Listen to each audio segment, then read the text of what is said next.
Hi, you're with Scott. It's midnight, it's always midnight. This is your right ear and your left ear, recording in mono. In this video, I'm going to present new video evidence in the Nicola Bulley case that you haven't seen before and will blow this case wide open. First, a clip from Nicola Bulley. My approach to this is that for the public to search their minds or anything that they might have seen, doesn't matter how significant it is. If it's something that they think might not be interesting, it could be, and inform the police that that they've seen something. Okay, Ernest, I got you. In 2023, mother of two, Nicola Bulley, disappears. Despite a large-scale search, she's not found until 3 weeks later, when she's spotted dead floating in the River Wyre. Online speculation is rife with armchair detectives. But in this video, I'm going to solve the Nicola Bulley case. In this video, I'm going to solve the Nicola Bulley case. No joke, this could potentially endanger my life, and I want you to all know that the most important thing here is the truth. Hashtag justice for Nikki. I intend to serve her memory in this video by explaining why I think she was murdered. However, this video will not be the end of the Nicola Bulley case. It's more like the end of season 1 when you watch those box sets on Netflix, and then season 2 takes it to a whole new level. I'm not saying this is actors or masons, but I can see why people have these ideas, because I'm going to show tonight that there are some shady things going on, and some people are trying to keep the whole truth from getting out. In fact, while I had to call this video Solving the Case, or whatever it's called, I think this will lead to further questions, and that is where the rest of the online community can really come in and help fill in the detail of this story further. Listen. Whilst many of you think we're fighting for justice for one soul, Nikki, I am in fact compelled to tell the truth on behalf of many, many other souls as well. May they all rest in peace. So, I waffle too much. Trigger warning. This might seem like I'm going to go off topic. At times you might say, what's this got to do with Nikki? Please, whenever you consider changing this video, stay with it. It's all relevant and important to discover the truth. There are several pieces to this puzzle, and I need to show you them in the right order. Stay with this video, because you might think, what's this got to do with anything? But I'm not messing you about here. This is all good stuff. Detective Super Chuffer is now in Chuffertown. And like any good detective story, the case is not closed when the detective says so. The case is closed when the jury gives a verdict and the court enacts justice. So I guess you have to be the jury. Let's begin. In 2023, mother of two, Nicola Bulley, disappears, and despite a large-scale search, she's not found until weeks later, when she's spotted dead floating in the River Wyre. But that's not where we need to start. Let's begin at the start. But most of them townspeople, indignant that Brightlingsea should become another centre for a trade they find repugnant. The lorry, carrying several hundred sheep, advanced a few tentative yards, then, on police advice, reversed away from the port, its cargo off to spend the night at a farm nearby. In 1995, protests erupted in British port towns against the transport of live animals. After joining the EU, it became cheaper to pack animals off to France to kill them rather than to utilise British abattoirs. Increased livestock haulage and the visible distress of the animals drew attention from the general public. Animal rights groups protested the ferry ports. The major ferry companies decided to ban livestock transport. Because of this ban, transportation of livestock ended up going through a small, independently owned port of Brightlingsea. This small town saw an increase in the livestock haulage, and they too were horrified. The community came out in force, and a protest like no other before took place. This was a total cross-section of the community.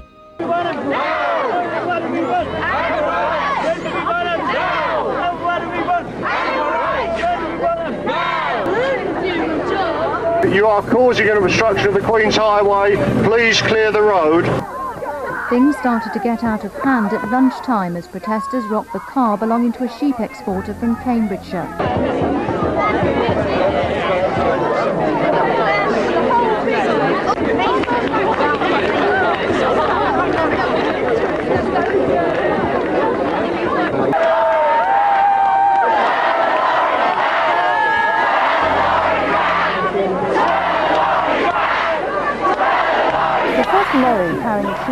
exporters failed to get through a human blockade.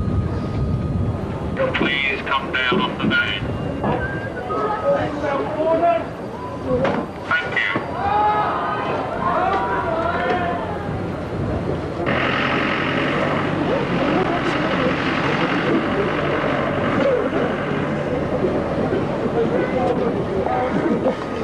Somebody wants to get on. The convoy of lorries carrying sheep for export to the continent was forced to turn back from the Essex port of Brightlingsea. Police did make 6 arrests. The first of an expected 4 lorries rumbled into the narrow high street to be met by a crowd swelled to around 1,000. The anger expressed by local people astonished the police. It was just a token attempt to get through, but a solid and motivated wall of protesters proved impenetrable. This lorry was one of 4 contracted to bring livestock to Brightlingsea port, bound for slaughter on the continent after a 9-hour North Sea crossing.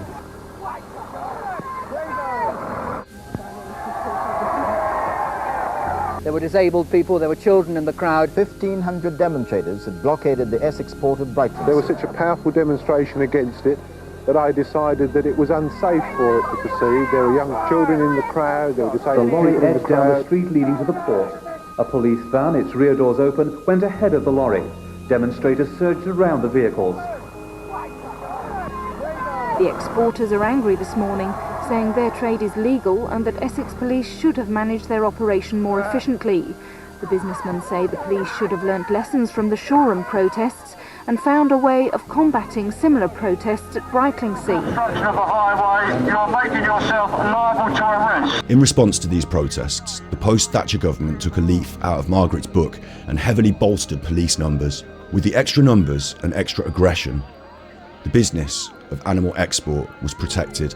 This uneasy tension between police and protesters actually continued until mad cow disease hit in the UK and all our exports were shut down. After the ban was lifted, exports resumed and everyone continued to live in torturous, inhumane horror ever after. So what's that got to do with Nicky Bulley? Well, did you see it? Did you spot him? I think this man driving the truck looks familiar. Ernest Bulley. Ernest Bulley.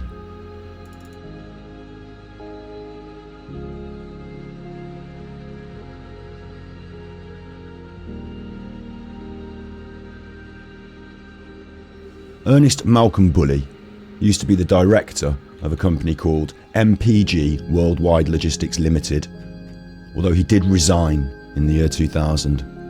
Nicky Bulley grew up in the town of South Woodham Ferrers, Essex. This town, whilst not the main focus of this story, is home to some kill chain adjacent businesses, like Hellenic Systems Limited, who were formed in 1988 to perform leading edge solutions for the food and manufacturing industry. Kill chain solutions. I think this makes sense, as we learned how the trade in livestock was pushed into these smaller communities from the main ferry ports. In 2001, Ernest Bulley started a new company in Thornton Cleverleys, Lancashire. Essex Freight Services Limited would seem to be another trucking service, although their nature of business is listed as 74909, other professional, scientific and technical activities not elsewhere classified. The early filings have his Essex address, but this changed in 2007. What was it that caused Ernest to leave and set up a new business so far away from home? Of course, Lancashire is also home to a farming community. In 2020, food and live animal exports from Lancashire were worth £305 million, which represented 6.2% of Lancashire's total exports. This is a higher proportion of total Lancashire exports than the proportion of GVA or employment accounted for by the agriculture, forest and fishing, food, drink and tobacco subsectors in 2020. So it's big business. In 2020, food and live animal imports to Lancashire were worth £480 million. So Ernie could have continued his business here with his business links. This is a story of generations.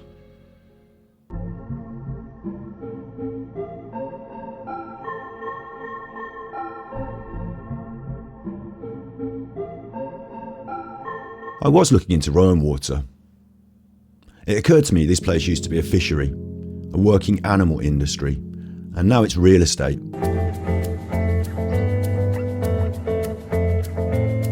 The people that made this video promoting Rowan Water are a marketing company based near St Michael's. They're running out of a dairy farm, an animal industry. They have clients who used to be farms and now they're artisan gill distillers. Do you see where I'm going with this? The big animal export farms are becoming gin distilleries and plant nurseries. The animal exporters, the protesters from back in the 90s, the big players are now old or some of them dead. The businesses passed down to the next generation who run weddings rather than engage in animal agriculture. Welcome to Marsh Farm Hall. My name's Emma. We're going to take a little tour of the venue today. Welcome.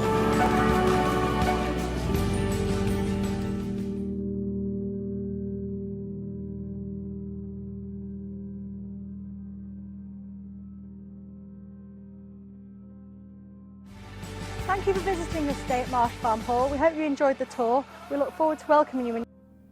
The world is changing, but those that profited from the abuse pass that down to their children. We come into this and look at Nikki, her friends like Emma, and we think they're the main cast. But this is like season 6. The main cast left the set in season 5. Nikki's parents' generation are the real main players in this story. That's where all this started and went down. This generation, Nikki, Emma, they're the kids of bigger players. This is the Nicola Bulley case, of course, but I wonder if it never really was the Nicola Bulley case, rather the Ernest Bulley case. So how does the connection between Ernest Bulley and the Battle of Brightlingsea explain what happened to Nikki? I told you I was going to have to go around the houses a little bit here, and trust me, it will all make sense. It's a bit like one of those detective shows where they have all the pictures on the pinboard and the string. Well, I've got to put the pictures on the pinboard before I can start to connect up the string. To me, that looks like Ernest Bulley driving the trucks and, you know, photographic video evidence. Is that not good enough?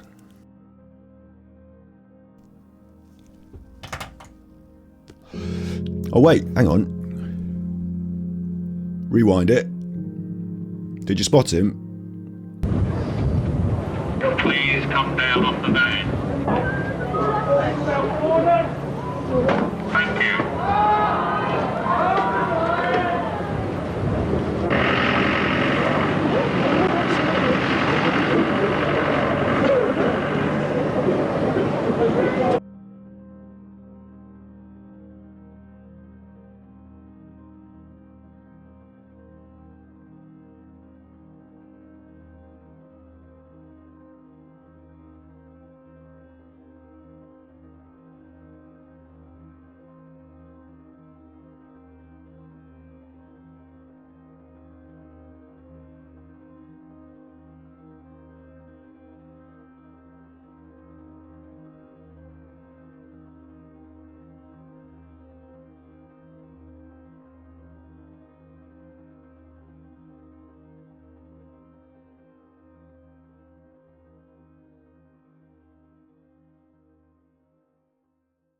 Peter will testify he built his company in the 90s as a protest removal specialist.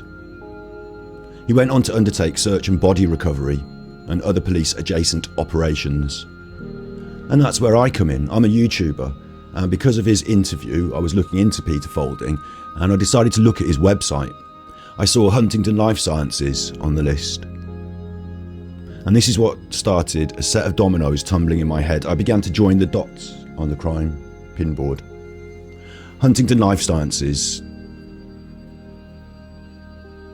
is the worst kind of animal abuser. I mean, I haven't written a chapter here because they do animal experiments. They do horrible, horrible things to animals. And I don't want to cover it in depth because it makes me really upset. Peter Folding's involvement with their operation currently remains unclear to me. The protester removal is simply a credit on his website that he's now removed. And while I couldn't quite believe that I spotted Ernie driving that truck in those news reports, I'm even more surprised to see what I take to be Peter Folding in police uniform. Is that Peter?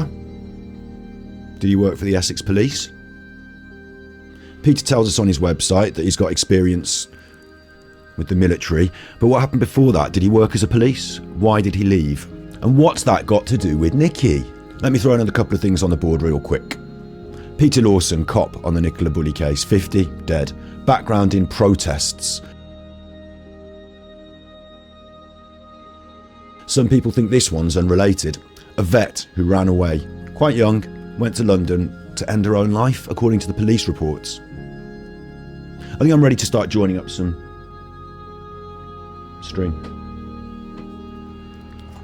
So, I told you at the start of the video that I'm going to solve the Nicola Bulley case, and no joke, this could potentially endanger my life. Those things I've shown you thus far are the new facts. Peter Folding, video evidence, police, ensuring the trucks get through, working with the companies that go against the will of the people, the animal abusers. Ernest Bulley driving the trucks, director of company, moving across the country. I'll have to say the rest of this video is going to be my own conjecture. This is where I hope the online community can come in and help fill in some gaps. But at the moment, this is where I'm at. Maybe even I'll change my mind in the future, but at the moment, this is where I'm at. Let me walk you through it. Marketplace, it is a public issue. It's an issue of public morality as to the way in which we treat our animals. Gangs use live animal exports to smuggle drugs. They might use the vets at this stage to insert the drugs into the animals and set them up for transport. Drivers like Ernest Bulley will be transporting the livestock and therefore also smuggling the drugs. The beauty of this plan is that the police actually protect and escort these trucks across the border. Hence the determination to keep this operation rolling at all costs. Ironically again, costing the taxpayers millions to ensure the drugs kept moving. Hey you! Don't look so smug, you. This still doesn't explain what happened to Nicola. I know. And this bit is the bit that's going to get you murdered. I know. It all goes wrong when the government decides to ban live animal exports on the 7th of November 2023. The King's speech. Not the government per se. The whole operation's under pressure. I think Nicky may have been kidnapped to put pressure on Ernie, or even killed to punish him. While Nicky became the victim in the face of the case, the other victims of this crime are the family. Ernie. At the start, Ernie was sure she'd been taken. Later, Peter Folding turns up. Peter Folding from back in the protest days. Peter Folding who can find the body and shut this media circus down. Of course, I could be completely wrong. It could be that Nicola Bulley decided to blow the whistle. Maybe she'd had enough. Maybe she was couriering. Maybe she was expecting to meet somebody who she trusted. In most of these drug deal circles, if it is drugs, then you deal with people that you actually know. Is there a connection between the gin distilleries? Emma has a gin bar. Paul has a gin bar. I don't want to cause conspiracy and conjecture, but I want to make it clear. I think there's a lot of intelligent people, and I think at the moment they've just not quite been looking in the right place. But if you start going back, and if you start looking at things from where they really started, the 90s, the animal rights movement, I think that's where we're going to start to uncover a lot more answers. So I told you at the start of the video, in this video I'm going to solve the Nicola Bulley case. No joke, this could potentially endanger my life. I want you to all understand the most important thing is the truth. Justice for Nikki, the hashtag, and I intend to serve her memory by explaining why I think she was murdered. However, this video won't be the end of the Nicola Bulley case. In fact, I think it will lead to further questions. We're not just fighting for justice for Nikki. We're telling this truth on behalf of hundreds and thousands of others who lost their lives in the most inhumane pain imaginable. So there's some more questions, and rather than solve the case, I think it's going to lead to a lot more work for the online community. So there's some things I want to say and get out there in this video, and the rest, of course, will come in further live streams, further conversations. But right now, I want to ask these questions. Are the drugs being brought in by Big Pharma? Conspiracy? No, wait. There's a connection with animal testing. We know they already make drugs. They test drugs. They ship them in. The vet that died could be connected in this way. Already working with animals. We've got the kill chain. Who's running this? Recently, the SAS have been in the news. This inquest was being kept quiet and then went public, and suddenly we have the death of Peter Lawson. So does the sudden death of Peter Lawson have anything to do with the SAS thing going public and Peter Folding getting Larry? Are ex-soldiers and reservists utilising their network to shift drugs, policing the transport of their own shipments as private protest breakers and security? If so, was Nicky killed as a message to Ernest? Did Ernie want to leave the business? Or was Nicky about to blow the whistle on her own father? Are the other main players in this story involved in covering up the truth? The 90s animal rights battles with Huntingdon ended in a series of arrests after law changes. To this day, the brutal abuse of animals continues unabated. Whilst animals cannot be transported live, they're still being bred and kept in barbaric conditions to supply the kill chain with their lives. Thankfully today there are choices we can make to extricate ourselves from this economy of shame. Go vegan. The Lancashire Police were investigating a missing person and were heavily criticised. Did they have a difficult job? Were they dealing with internal corruption? Were people in the drug squad suddenly interested in this difficult case? On the surface, supporting the family and the investigation. Behind the scenes, knowing that Ernest was not telling them everything and that Peter Folding was running around. With this new context, I'm sure the police investigation could be looked at differently, as they surely knew more of the history than we did. Most certainly they'll have information and investigations about things that we never see or know. I believe, looking at the recent disclosure about the drug bust, that our police very much do want to end the drugs trade. In the Nicola Bulley case, they brushed very close with it, in my opinion. How close did Nicky come to that dark underworld? Was she oblivious? Was Paul Ansell? Was Emma? I now believe Nicky was essentially kidnapped by Peter Folding types, trained soldiers, people who were part of a gang. Did she know these people? Did they usually meet her to give her a brown envelope full of money to launder through her boyfriend's company in payment for the services her father carried out? Or was she just an easy target taken to leverage Ernest? Did he refuse demands? Did they intend to kill her? I think she may have been held nearby, but it was never supposed to be a national media circus. I think Peter may have been called in or sent in to control the situation, and police may have been suspicious of him. Maybe Peter Lawson was more friendly with Peter than we know.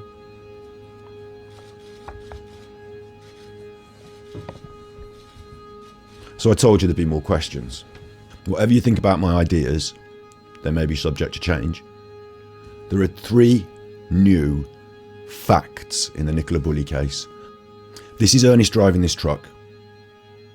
This is Peter Folding in a policeman's uniform, making sure the trucks move through the protests. And this case dates back to a different generation and the battle for animal rights that may be concealing further crimes.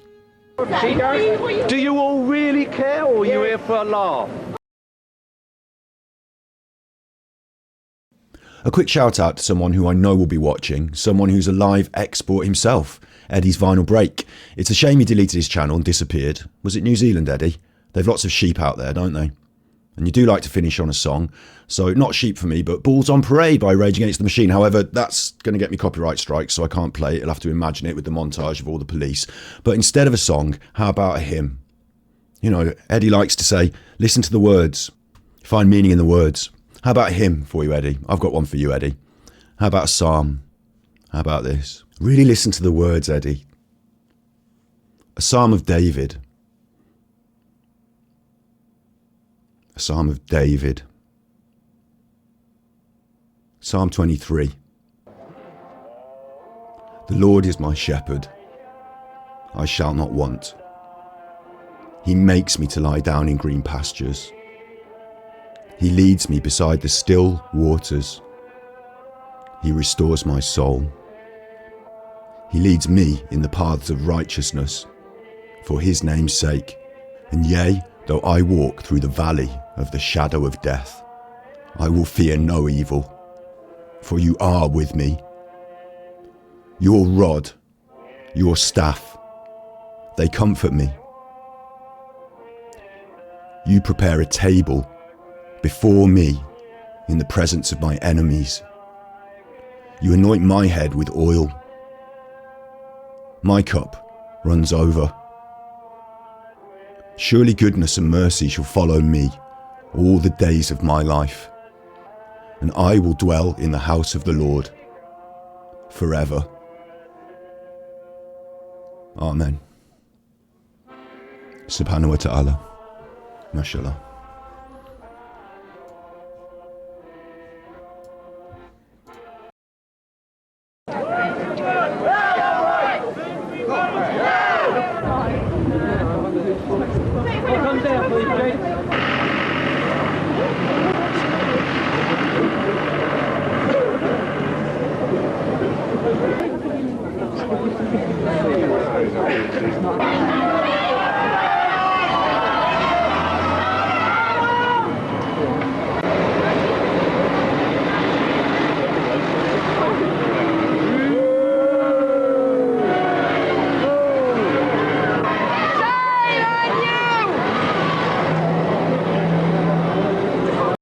It may be that while we're meeting here that the lorry loads of sheep come by, and if they do, then we shall need to stop and pray for them.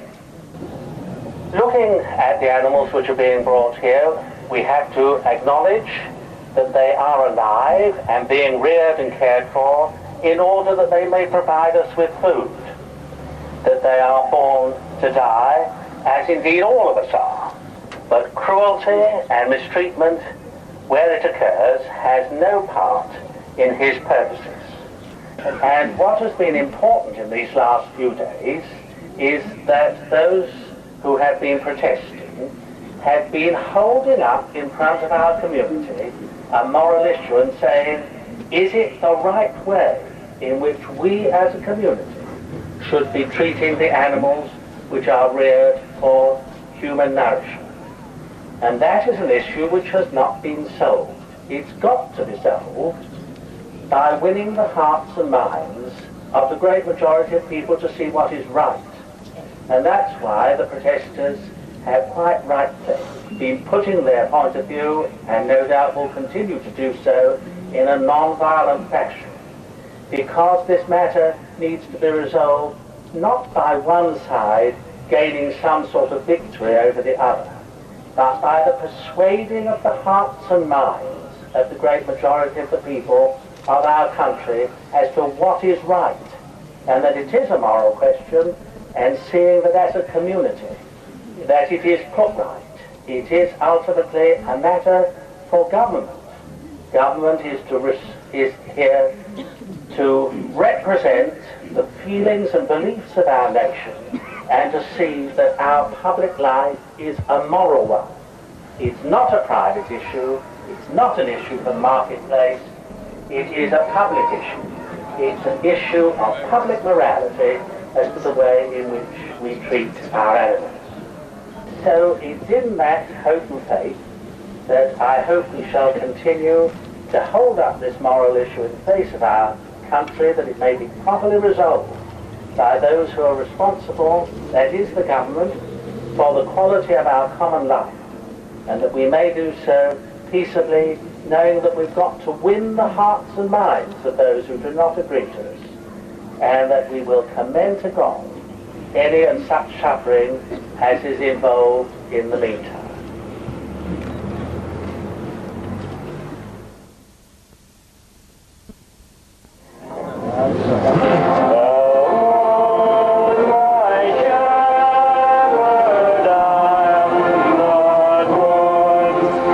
Tell me about Tilly, because Tilly's a character. She kept everyone's spirits up. She was marvellous.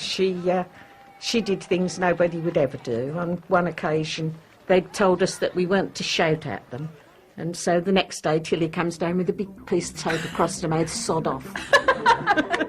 Great.